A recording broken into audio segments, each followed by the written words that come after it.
Hey everybody, it's Dan the Chess Enthusiast, and today we're going to take a look at the exchange variation of the Alekhine Defense. Now, the exchange variation is a bit less tactically demanding for both sides than the four-pawn variation that we looked at last time, and if white plays correctly, it can preserve a small advantage coming out of the opening.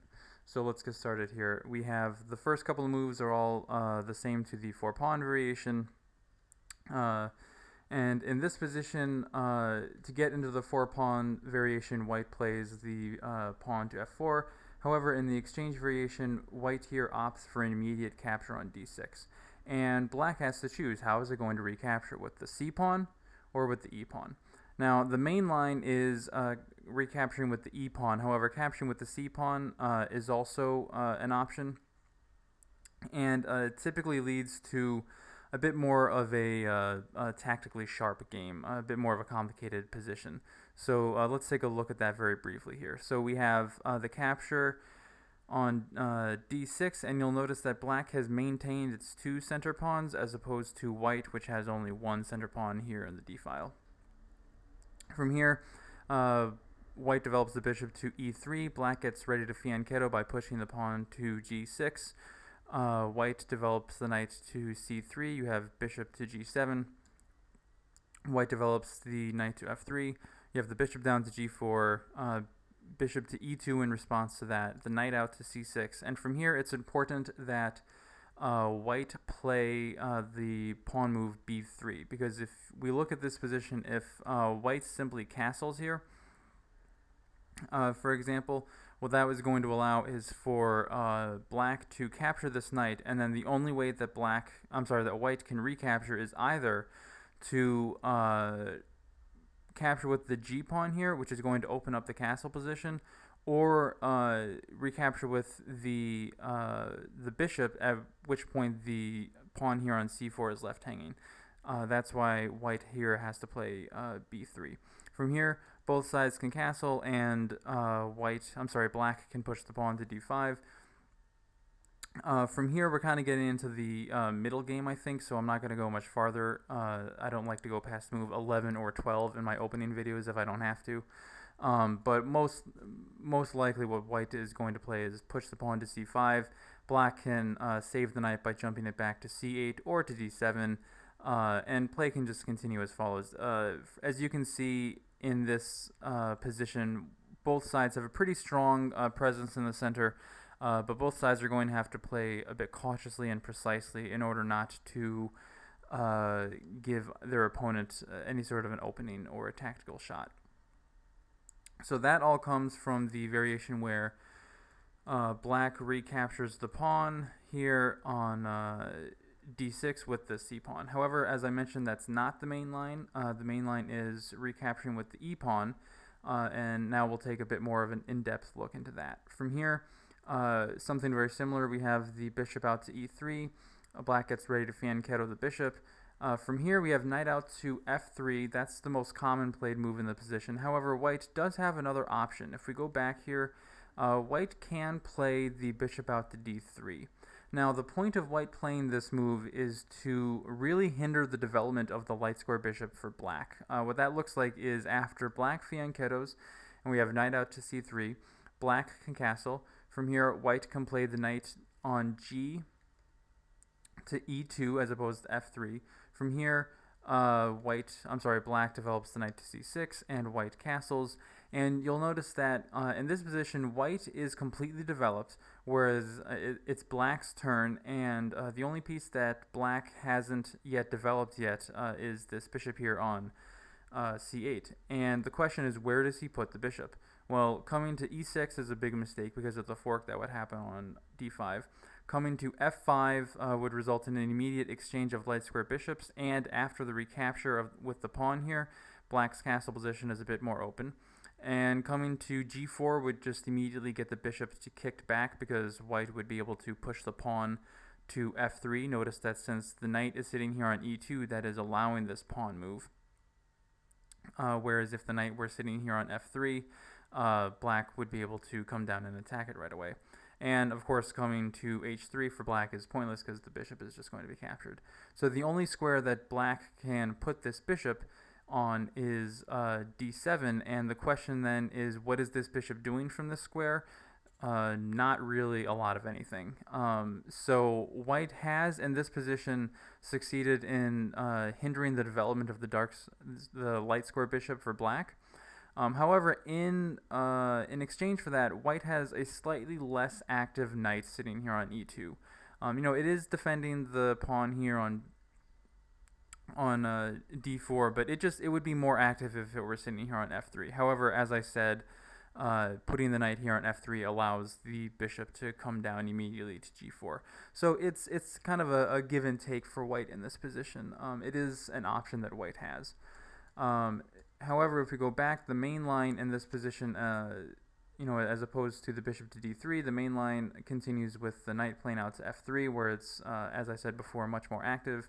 From here, black is going to fianchetto the bishop, and it's better here for white to develop the knight to d2 as opposed to c3. Now, I just talked a little bit about having an active knight on f3, and the same goes for the knight here on c3. However, in this position, this gives black a little bit of a positional play. What that looks like is black developing the knight to c6. White develops the bishop to e2. Black can develop its bishop down to g4. You have the pawn move to b3, which we talked about before, is adding another defender to the c4 pawn. From here, black can push d5. White can push c5 in response. Black can jump the knight back to c8. Both sides can castle, and then after that, you can have the pawn push to h3, which is going to kick the bishop back to e6. And even though it looks like in this position white is pretty solid, and white is pretty solid, it has a bit more space on the queen's side. Black's been pushed around a little bit with its minor pieces. This knight here on c8 is not ideally placed, and the bishop just had to fall back to e6. However, what black is going to be able to do very quickly in this position is jump this knight from c8 to e7 to f5, and there's not a lot the white is going to be able to do to stop black from playing those moves, unless it wants to weaken the kingside pawn structure by pushing the pawn to g4. And once the knight here from c8 jumps all the way down to f5, you'll notice that it will be attacking this bishop, so the bishop is going to have to move, and it will also be adding another attacker to this pawn here on d4, and that is going to be enough attackers for black to capture that pawn if white does not save the bishop here on e3. So that's why, if we go back here, the knight development on move 8 from white, the knight development to c3, is a bit more of an active piece. However, it does give, as I said, black a bit of positional play. So that's why it's recommended instead to simply develop the knight to d2. From here, both sides can continue with black developing its knight up to c6, white developing bishop to e2. Both sides can castle.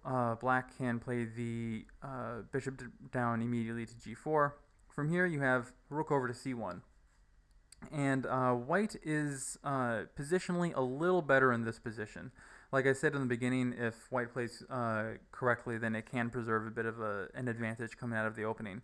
And the advantage is that what white is going to be able to do is play h3, which is going to kick this bishop back, and then play d5 and the bishop to d4. And what that is going to do is force black to exchange the dark square bishops. And after that, the dark squares here on f6 and h6 around the king are going to be much weaker. I'll show you what that looks like really quickly. Let's say black plays the rook over to e8.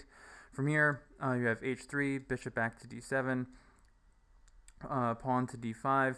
The knight plays back to e7, and here goes the forcing of the exchange of bishops on d4. And as you can see after that, the light squares on f6, h6, and also g7 and h8, although not immediately, are just that much weaker and more difficult to defend.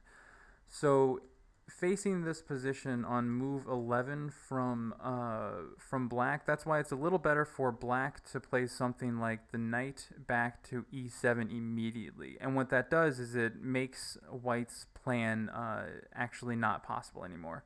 For example, what that would look like is if white still tried to do it as we discussed before with pushing the pawn to h3, bishop back to d7, pawn to d5, and now the knight has time to jump to f5. And this knight all of a sudden is very well placed. It's attacking this bishop, and the bishop doesn't have anywhere to go really except for f4. And it's also just attacking the d4 square. It's really well placed. It's a menace for white in this position, and there's not a lot that white can do to get rid of the bishop, to get rid of the knight without sacrificing one of its bishops or weakening the pawn structure by pushing the pawn to g4. For example, in this position, white can try to save the bishop to f4, but then the pawn on b2 falls, and I would say that black actually is standing better in this position. It's up a pawn. It has that really good knight sitting on f5. I think this is just better for black now. So that's why if you're playing white and the exchange variation, after on move 11 you move the rook to c1. If you see black play the knight to e7, then you'll have to change your plan of attack and think of something other than exchanging these dark square bishops right away. However, if you don't see that move, and if you see something a bit more logical looking, like perhaps rook to e8, then you know that you can take advantage of the mistake and exchange those dark square bishops off pretty easily. So yeah, that will do it for the exchange variation of the Alekhine's defense. As I said, it's not as tactically sharp. There aren't as many variations to keep track of as in the 4-pawn attack. And it's still a pretty solid opening for both players.